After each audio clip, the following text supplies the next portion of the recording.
बिस्मिल्लाहिर्रहमानिर्रहीम। अस्सलाम वालेकुम। डॉलर की कीमत 200 रुपये तक जाने वाली है। इस बात में कितनी सच्चाई है और इसके जो है वो क्या इम्पैक्ट आने वाला है आने वाले दिनों में, हम इस वीडियो में आज इसी पर बात करने वाले हैं। तो वीडियो पे हमारे साथ बने रहिएगा। सबसे पहले वीडियो को लाइक कर दें, वीडियो को शेयर कर दें और चैनल पर नए हैं तो सब्सक्राइब कर बेल आइकन प्रेस कर लीजिए। दोस्तों, आजकल जो है वो बहुत जो है वो खबरें गर्दिश कर रही हैं मार्केट में कि जो है वो डॉलर की कीमत जो है वो 200 रुपये तक पहुंच जाएगी और जो है इस बारे में जो है वज़ारत ख़ज़ाना जो है हमारी, उन्होंने भी वजाहत जारी कर दी है कि तफसीलात में जो खबरें गर्दिश कर रही हैं उसके मुताबिक जो है 180 रुपये से 200 रुपये तक डॉलर बढ़ने जा रहा है। क्योंकि हुकूमत जो है वो IMF से कर्ज़ा लेने के लिए जो है वो जा रही है और जो कर्ज़े के लिए जो IMF ने शर्त रखी है उसमें जो है वो डॉलर की कीमत बढ़ानी पड़ेगी। आपको डॉलर की कीमत में जो है इजाफा होगा, इसको कंट्रोल किया जाएगा। इसके साथ ही महंगाई का एक खौफनाक किस्म का तूफ़ान आएगा पाकिस्तान के अंदर, क्योंकि डॉलर की कदर में 30% तक मज़ीद इजाफा किया जा सकता है।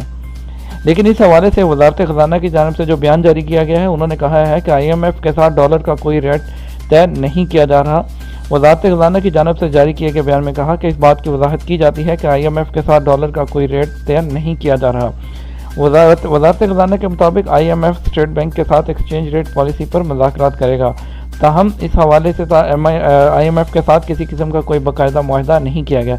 यानी कि यहाँ भी जो बात है वो डवाडोल की जा रही है कि जो है अभी मुआहदा नहीं हुआ या अभी तक जो है वो उनके साथ कंफर्म नहीं हुआ। लेकिन इनके इस बयान से यही लग रहा है कि आने वाले दिनों में जो डॉलर है वो खौफनाक हद तक ऊपर जाएगा, तो हमारी करेंसी जो है वो श्रीलंका जैसे मुल्क से भी और नीचे आ जाएगी। और जो ऑलरेडी हम जो है वो 140 के आसपास जो है हमारा डॉलर फिर रहा है, तो वो आने वाले दिनों में जो है ये ऊपर जाएगा।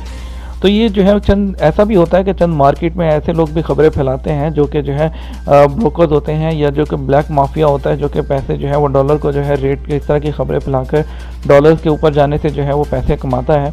लेकिन ये जो है ये आपका जो है ये वाकई ही ये डॉलर ऊपर जाने वाला है। वो क्योंकि हमारी जो IMF की शराइत की वजह से। लेकिन आपको यहाँ पे जो है इस बुरी खबर के साथ अच्छी खबर भी बताता चलो इंशाल्लाह। जैसा कि हमारे एक्सन मोबिल ने पाकिस्तान में तेल के ज़खायर दरियाफ़्त किए हैं, तो आपको ये खबर हम देते चलें इंशाल्लाह 1 से 2 साल के अंदर यही डॉलर 100 से नीचे होगा, 100 रुपये से। क्योंकि जितने हमारे पास जो है वो ऑयल के रिजर्व्स आ जाएंगे, तो जब हम जो तेल हम बाहर से इंपोर्ट नहीं करेंगे, क्योंकि हम अपनी ज़रूरियात पूरी करेंगे, जो पैसे हमारे तेल की इंपोर्ट करने से बचेंगे उससे हमारे फॉरेन रिजर्व्स हमारे बढ़ेंगे। और जो तेल हम एक्सपोर्ट करेंगे उसकी जो उसमें डॉलर की जो सूरत में हमें पैसे आएंगे, उससे इंशाल्लाह हमारे रिजर्व्स बढ़ेंगे और डॉलर की कीमत रुपया स्ट्रॉन्ग होगा और डॉलर की कीमत कम होगी। ये तो आने वाले दिनों में होने जा रहा है। लेकिन फ़िलवक़्त के लिए जो है हमें कोई अच्छे आसार नज़र नहीं आ रहे, क्योंकि ये डॉलर का रेट जो है वो ऊपर जाने वाला है। और हम जो है इमरान खान से अपील करेंगे कि IMF से जो है वो कर्ज़ा ना लें, और कर्ज़ा लेने से बाद रहें तो फिर इमरान खान में और बाकी हुकूमतों में क्या फ़र्क रह जाएगा। हम अपना पेट काटने के लिए तैयार हैं, हम हर किस्म का तावन करने के लिए गवर्नमेंट के साथ जो है वो तैयार हैं। लेकिन प्लीज़ इमरान खान साहब, ये आप कशकोल जो दूसरी गवर्नमेंट लेकर जो है IMF के पास जाती थी, आप ये कशकोल ना लीजिए। हमने ये कशकोल तोड़ने के लिए आपको वोट दिया था, ना कि ये कशकोल दोबारा लोगों के आगे फैलाने के लिए वोट दिया था।